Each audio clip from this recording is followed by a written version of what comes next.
जय हिंद दोस्तों। आइए आज हम बात करते हैं फिजिक्स के इंपॉर्टेंट प्रश्न के बारे में। ठीक है, ये VVI ऑब्जेक्टिव क्वेश्चन है जो आपको किसी न किसी परीक्षा में पूछा गया, जैसे SSC, railway, group D, Bihar police वगैरह। ठीक है, तो इन सभी परीक्षा में पूछे गए प्रश्न कुछ चुनिंदा प्रश्न लिए हैं, इनको आइए अच्छे ढंग से आज एक्सप्लेन करते हैं। और इसमें जितने भी आपको जो है ऑब्जेक्टिव का जो ऑप्शन है उसका भी हम लोग विश्लेषण करेंगे। एक प्रश्न के साथ कम से कम हम लोग 2 या 4 प्रश्न को जो है उसके साथ समझने की कोशिश करेंगे। ठीक है, तो चलिए आइए शुरुआत करते हैं। पहला प्रश्न है कि सोनार में हम उपयोग करते हैं। सोनार में हम उपयोग करते हैं, ऑप्शन ए है रेडियो तरंग, बी है श्रव्य ध्वनि तरंग, सी है पराश्रव्य तरंग और डी है अवश्रव्य तरंग। राइट, तो चलिए आपको पता होना चाहिए सोनार क्या है। देखिए, सोनार एक उपकरण होता है जो समुद्री जहाजों में लगी रहती है, खास करके जो सबमरीन होते हैं, जो जिसमें जो है सबमरीन जो हमारे समुद्र के अंदर चलती है। ठीक है, नेवी वाले जो उपयोग करते हैं उसमें सोनार नाम का एक सिस्टम लगा हुआ होता है। ठीक है, और उस सोनार सिस्टम में होता क्या है कि जब समुद्र के नीचे जो है सबमरीन चलती है तो उसमें जो है सोनार में पराश्रव्य तरंग होती है। राइट यारों, और यह पराश्रव्य तरंग को जो है ये सोनार से जो है छोड़ी जाती है और आगे चल करके यह जो है पराश्रव्य तरंग जो है किसी चीज से टकरा करके जब वापस लौटती है तो अनुमान लगाया जाता है कि आगे रास्ते में कोई अवरोध तो नहीं है, कोई रुकावट तो नहीं है। ठीक है, तो सोनार में हम पराश्रव्य तरंग का उपयोग करते हैं। क्लियर है। चलिए, रेडियो तरंग, रेडियो तरंग के बारे में तो आप जानते ही होंगे, रेडियो सिग्नल। श्रव्य ध्वनि तरंग, श्रव्य ध्वनि का ध्वनि क्या है, हम लोग सुनते हैं जो श्रव्य ध्वनि कहलाती है। अवश्रव्य जो 20 हर्ट्ज से कम आवृत्ति की होती है। क्लियर, श्रव्य ध्वनि की आवृत्ति 20 हर्ट्ज से 20,000 हर्ट्ज के बीच होती है। पराश्रव्य ध्वनि जो होती है यानी पराश्रव्य तरंग जो होती है उसकी आवृत्ति 20,000 हर्ट्ज से अधिक होती है। क्लियर है।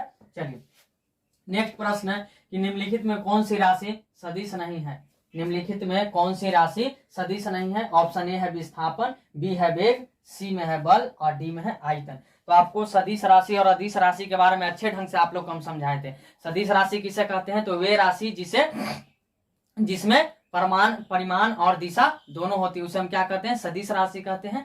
और जिनमें केवल परिमाण होती है, दिशा नहीं होती है, उसे हम क्या कहते हैं, अदिश राशि कहते हैं। तो ये चारों ऑप्शन को आप देखिए। विस्थापन में क्या होती है, विस्थापन में दिशा तय होती है, बिल्कुल तय होती है विस्थापन में। वेग में भी दिशा तय होती है। बल में भी दिशा तय होती है कि किस दिशा की ओर बल लग रही है। आयतन में कोई भी दिशा तय नहीं होती है। आयतन में केवल क्या होता है, परिमाण होता है। ठीक है, क्लियर है। तो यहाँ पर आयतन क्या हो जाएंगे, सदिश राशि नहीं है। ठीक है, विस्थापन सदिश राशि है, वेग भी सदिश राशि है और बल भी सदिश राशि है। क्लियर। चलिए, नेक्स्ट प्रश्न है कि रक्त दाब मापने के यंत्र का नाम क्या है। जो रक्त दाब होती है यानी जो हम लोग का ब्लड प्रेशर होता है, ब्लड प्रेशर को मापने का डॉक्टर जो एक यंत्र का प्रयोग करते हैं उसका नाम क्या है। ठीक है, ऑप्शन ए है वोल्ट मीटर, बी है सिर्फ गनोमैनोमीटर और सी है आपको एनीमोमीटर और डी है बैरोमीटर। तो बताइए कि ब्लड जो है यानी कि रक्तदाब जो है, ब्लड प्रेशर मापने का जो यंत्र होता है जिसका उपयोग डॉक्टर लोग करते हैं, बताइए उसका नाम क्या है। तो उसका नाम है सिर्फ गनोमैनोमीटर। ठीक है, याद रखिएगा। वोल्ट मीटर के बारे में तो आपको पता है, वोल्ट मीटर से हम लोग वोल्टेज मापते हैं। एनीमोमीटर जो है वायु की चाल, इससे मापी जाती है। बैरोमीटर वायु की दाब मापी जाती है। क्लियर है। वायु का जो प्रेशर होता है, बैरोमीटर की बहुत इंपॉर्टेंट प्रश्न है, बहुत बार पूछा गया परीक्षा में कि बैरोमीटर से किस चीज की माप होती है। तो याद रखिएगा वायु का दाब यानी वायु का प्रेशर। एनीमोमीटर वायु की चाल, वोल्ट मीटर से आपको पता है वोल्टेज हम लोग मापते हैं और सिर्फ गनोमैनोमीटर से हम लोग क्या नापते हैं, रक्त दाब यानी ब्लड प्रेशर। चलिए, नेक्स्ट प्रश्न, एम्पियर सेकंड किसकी इकाई है। एम्पियर सेकंड किसकी इकाई है। ऑप्शन ए है आवेश, बी है शक्ति, सी है वोल्टेज और डी है ऊर्जा। तो बताइए एम्पियर सेकंड किसकी मात्रक है। तो एम्पियर सेकंड यहाँ पर हो जाएगा आवेश का मात्रक। किसका, आवेश, चार्ज का मात्रक हो जाएगा। देखिए, अगर सिंपल आपको रहता है यहाँ दिया कि कुलम किसकी इकाई है तो आप आवेश मारते, लेकिन यहाँ एम्पियर सेकंड दिया गया तो याद रखिएगा एम्पियर सेकंड को ही कुलम कहा जाता है। ठीक है, याद रखिए। आप आवेश को क्या जानते हैं, आवेश Q बराबर I T। ठीक है, यहाँ पर I आपका क्या हो गया, I विद्युत धारा और T क्या है, समय है। तो विद्युत धारा कैसा है, मात्रक एम्पियर, और T है समय का सेकंड। तो एम्पियर इंटू सेकंड बराबर आप क्या कह सकते हैं, कुलम। क्लियर है। तो एम्पियर इंटू सेकंड किसका मात्रक हो जाएगा, आवेश का।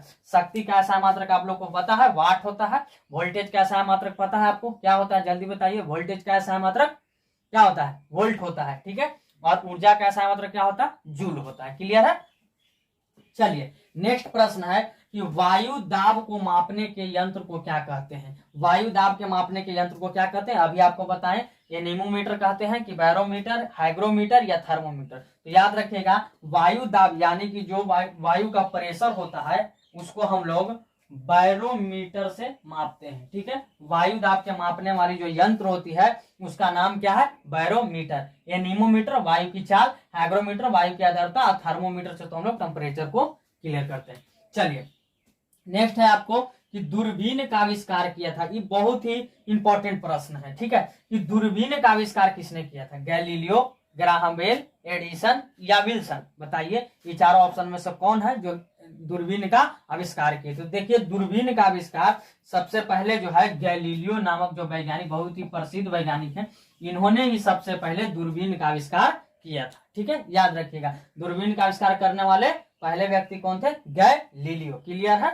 ग्राहम बेल तो आपको पता है टेलीफोन का आविष्कारक है। एडिसन तो आपको पता ही है बल्ब का आविष्कारक। क्लियर है। चलिए आइए इधर, पृथ्वी का पलायन वेग है। पृथ्वी का पलायन, देखिए पलायन वेग का मतलब होता है कि अगर आप पृथ्वी के वायुमंडल यानी पृथ्वी के जो गुरुत्वाकर्षण है उससे आप बाहर निकलना चाहते हैं, यानी कि पृथ्वी को छोड़ करके आप अंतरिक्ष में जाना चाहते हैं, तो इसके लिए कितना पलायन वेग होना चाहिए, यानी कि कितनी आपकी स्पीड होनी चाहिए। ऐसे नहीं कि आप एकदम स्पीड से दौड़े पृथ्वी से बाहर हो जाएंगे, नहीं। जो रॉकेट वगैरह सब लॉन्च जब होता है ना तो उसकी स्पीड देखी जाती है कि कितना स्पीड से वो बाहर जा रहा है। याद रखिएगा, अगर आप पृथ्वी के वायुमंडल से यानी पृथ्वी के सतह से, या कहिए कि पृथ्वी का जो गुरुत्वीय बल है, गुरुत्वीय जहां आवरण है, जहां तक गुरुत्व बल काम करता है पृथ्वी का, अगर उसे आप बाहर निकलना चाहते हैं तो आपकी स्पीड कम से कम 1 सेकेंड में 11.2 किलोमीटर होना चाहिए। क्लियर है। यानी कि 11.2 किलोमीटर अगर आपकी स्पीड 1 सेकंड में है तो आप पृथ्वी के जो है,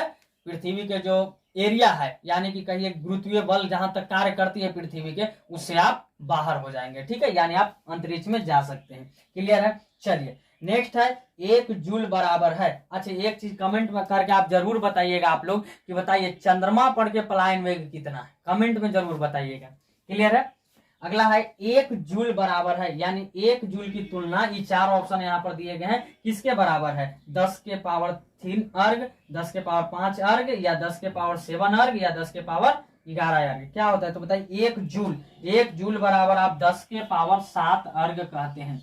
देखिए जूल क्या है, जूल ऊर्जा का या कहिए कार्य का क्या है, एसआई मात्रक है। और अर्ग क्या होते हैं, सीजीएस मात्रक होते हैं। कार्य का सीजीएस मात्रक क्या होते हैं, अर्ग होते हैं। ठीक है, और 1 जूल जो है वो 10 के पावर 7 अर्ग के बराबर होता है। चलिए अब हम नेक्स्ट प्रश्न देखते हैं। चलिए आगे प्रश्न क्या है कि वर्षा की बूंद गोलाकार आकृति का कारण है। वर्षा की बूंद की गोलाकार आकृति का कारण क्या है। आप वर्षा की बूंद को देखते हैं या कोई भी आप पानी का बूंद लीजिए, पानी का बूंद गोलाकार आकृति में होता है। आखिर ऐसा क्यों, किस गुण के कारण होता है। याद रखिए द्रव का घनत्व, बी है पृष्ठ तनाव, सी है वायुमंडलीय दाब और डी है गुरुत्व बल। बताइए किसके कारण होता है। तो देखिए वर्षा की जो बूंदे हैं वो गोलाकार होती है पृष्ठ तनाव, सरफेस टेंशन के कारण, यानी पृष्ठ तनाव के कारण जो होती है वो वर्षा की बूंदे गोलाकार आकृति में होती है। क्लियर है।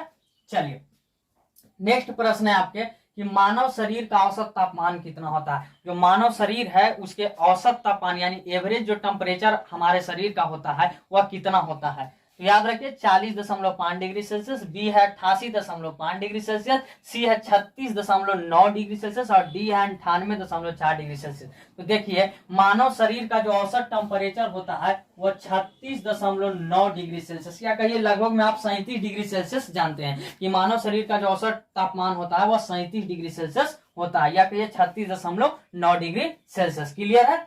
चलिए नेक्स्ट है प्रश्न कि ऊष्मा का सबसे अच्छा चालक है। ऊष्मा का सबसे अच्छा चालक क्या है। तो ऑप्शन है जस्ता, सोना, तांबा या पीतल। बताइए ऊष्मा का सबसे अच्छा चालक क्या होगा। ऊष्मा का सबसे अच्छा चालक जो है वह तांबा होगा। ऊष्मा का सबसे अच्छा चालक जो है वह क्या होगा, तांबा। क्या होगा, तांबा होगा। क्लियर है।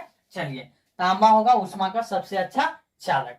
चलिए नेक्स्ट है कि ध्वनि को मापा जाता है। ध्वनि को मापा जाता है किसमें, हर्ट्ज में, बी है डेसिबल, सी है कैंडेला और डी है मीटर। तो ध्वनि को देखिए, ध्वनि को आप मापते हैं किसमें, तो डेसिबल में। डेसिबल जो यूनिट होती है उसमें हम ध्वनि को मापते हैं, ठीक है, कि 10 डेसिबल 20 डेसिबल इस प्रकार से, ठीक है।